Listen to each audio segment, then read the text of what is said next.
Good morning, everyone. Happy Monday morning to you, and welcome back to Morning Musings. My name is Don K. Preston. I am the president of Preterist Research Institute of Ardmore, Oklahoma, and I really appreciate you being with me. I have only about one thing to say on this Monday morning, and that is, ooh, pig suey. Woo! My Razorbacks pulled off one of the biggest upsets in years and years and years, defeating the number four team in the nation, the Tennessee Volunteers, who had the number one rated offense and the number one rated defense coming into this game. And Arkansas beat them.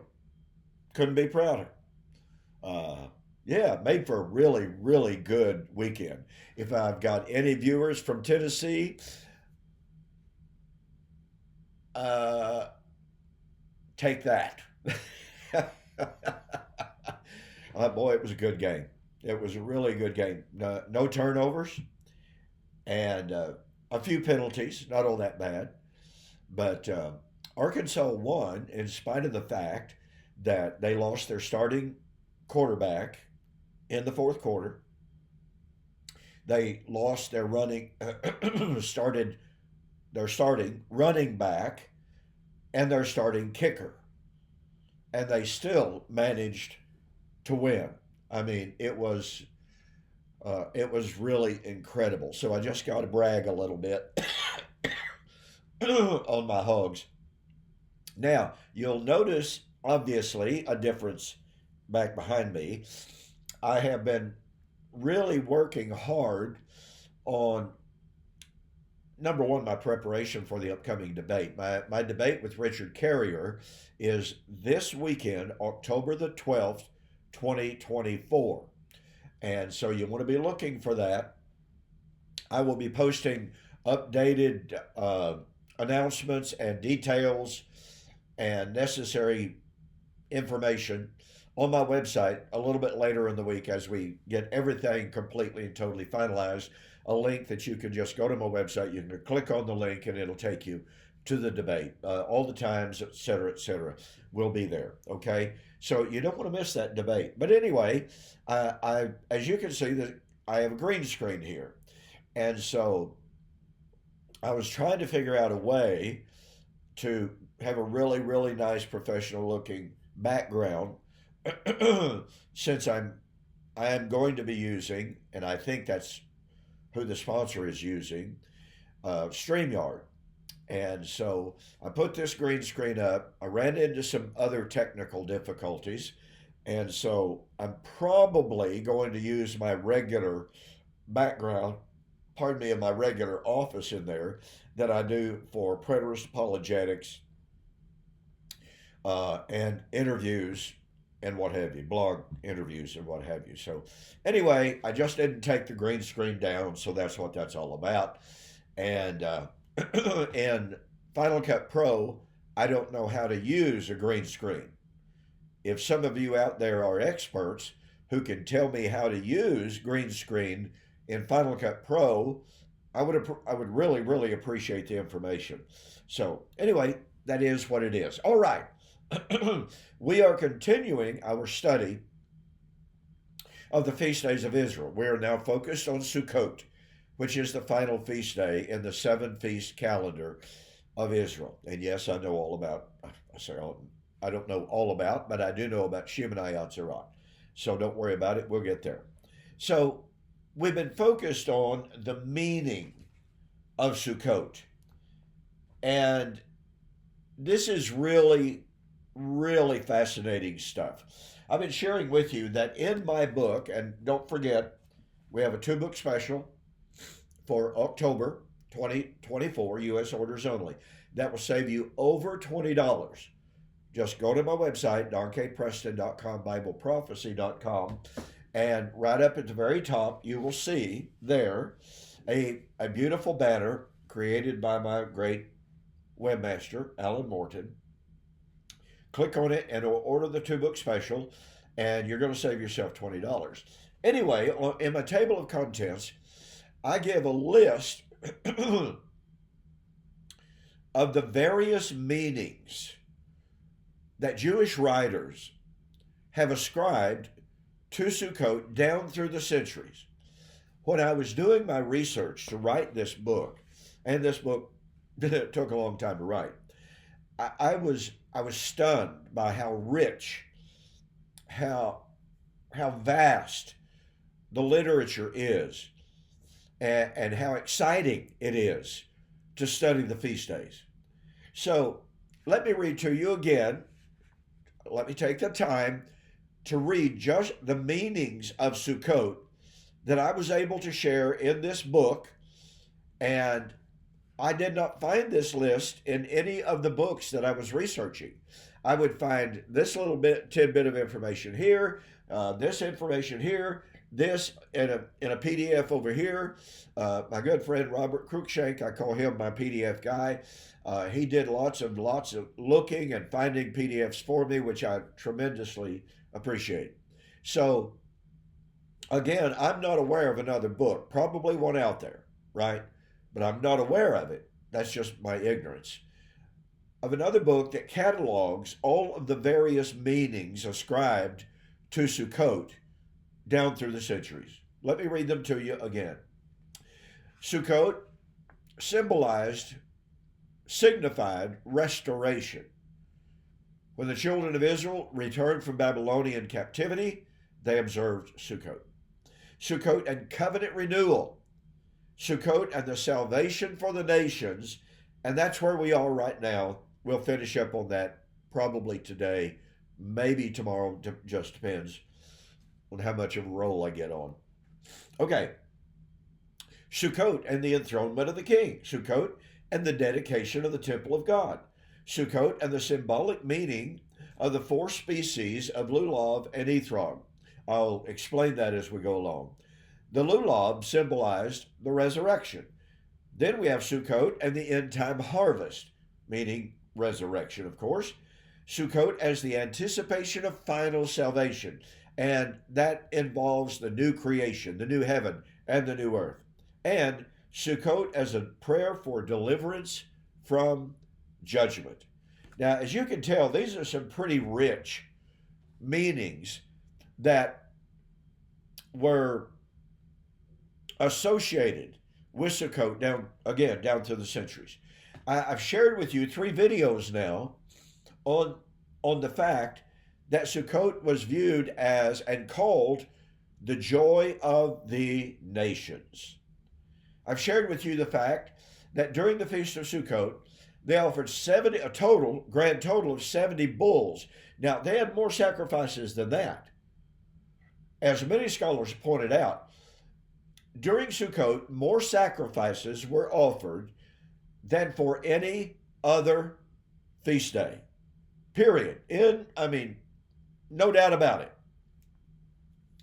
That signified its importance. That doesn't mean it was more important than Yom Kippur, because as I've shared with you, Yom Kippur was viewed as the most important of all of Israel's feast days. But it carried with it this meaning of the joy of the nations. And what that meant was that while all other of the feast days were focused strictly on Israel, Sukkot was the feast in which sacrifice was being offered for all of the nations of the earth. This included, by the way, sacrifices that were offered for the Roman emperors. Now, this is incredible. And as I shared with you, when and by the way, there were other sacrifices offered for the emperor, not just on Sukkot. But Sukkot was certainly a time in which sacrifice was offered for the Roman emperor. Now, that gives you some insight into the fact that Israel never considered salvation to be strictly for Israel. They were making sacrifice for Yahweh to bless the nations when they offered sacrifice of 70 bulls at Sukkot, on the 7 days of Sukkot. And so it's extremely, extremely critical to understand this. Now, I want you to notice something, and I'm going to remind you of how Zechariah chapter 14 gives us insight. Now, this is a little bit of recapitulation before I get to, and I want to do this recapitulation so that we can understand better Revelation and its relationship to Sukkot. So what do we find in the book of Zechariah? Zechariah chapter 14 specifically. Well, in Zechariah chapter 14,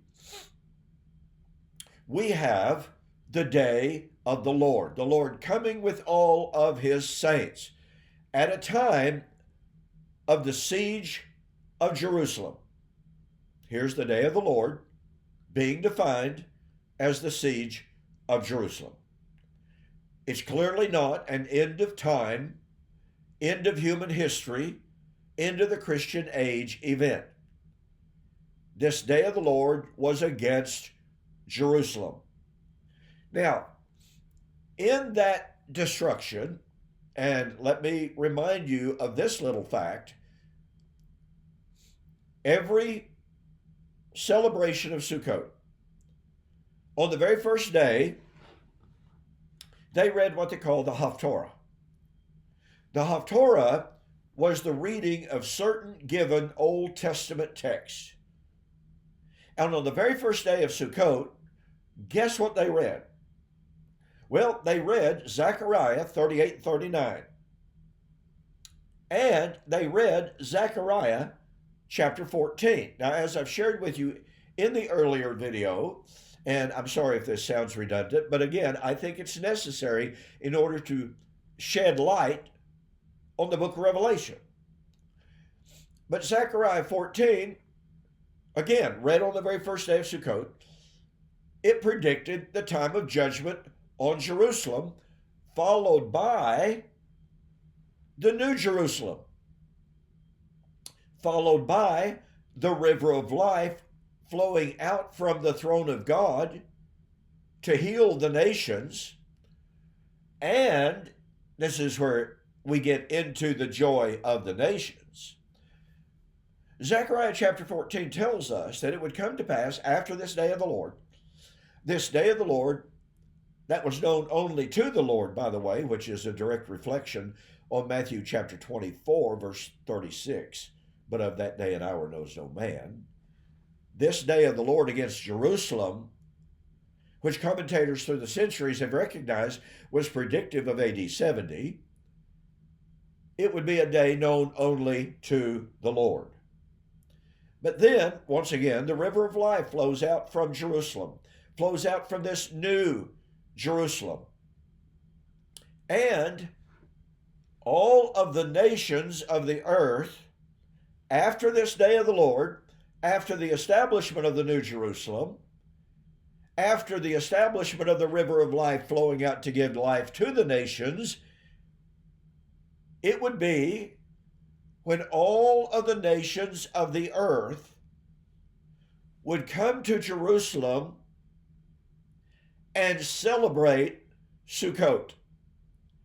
Now, I'm not going to get into this morning the question of whether or not that's a literal observance of the literal feast. I think it's symbolic language to represent that after the judgment of Jerusalem, which is associated with the time of the resurrection throughout Scripture, they would come to celebrate the reality of resurrection life. And once again, this is all the nations. It involves Israel, to be sure, because it's Israel-centric. But it's not just Israel who would celebrate Sukkot after the day of the Lord. All the nations of the earth would celebrate Sukkot, which means what? Celebrate salvation, celebrate resurrection. Do you kind of get the power of this? All nations of the earth, not just Israel, not Israel only, all the nations of the earth would come to Zion to celebrate Succot/resurrection. That is totally awesome. Now, tomorrow, we're going to segue directly to Revelation and to show how Revelation echoes directly Zechariah 14. By the way, many commentators have even said no book influences the book of Revelation more than the book of Zechariah, and particularly Zechariah 14. I developed this in my book, Who Is This Babylon? Anyway, for the moment, I'm out of time. Now then, a word about tomorrow and the rest of the week. You can probably tell I'm having a lot of trouble with my voice. This last week, I had one radio interview, one blog interview after another. So my voice is very, very weak. I'm going to give myself a break Wednesday and Thursday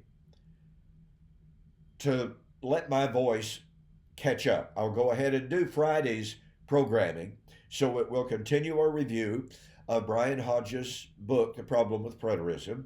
And then I'll have preterist apologetics on Friday evening. But, okay, Wednesday and Thursday of this week, I will not do a morning music to give my voice a little bit of a rest. Hope you don't mind. Anyway, thanks for joining me here on Monday morning. I will see you on the flip side.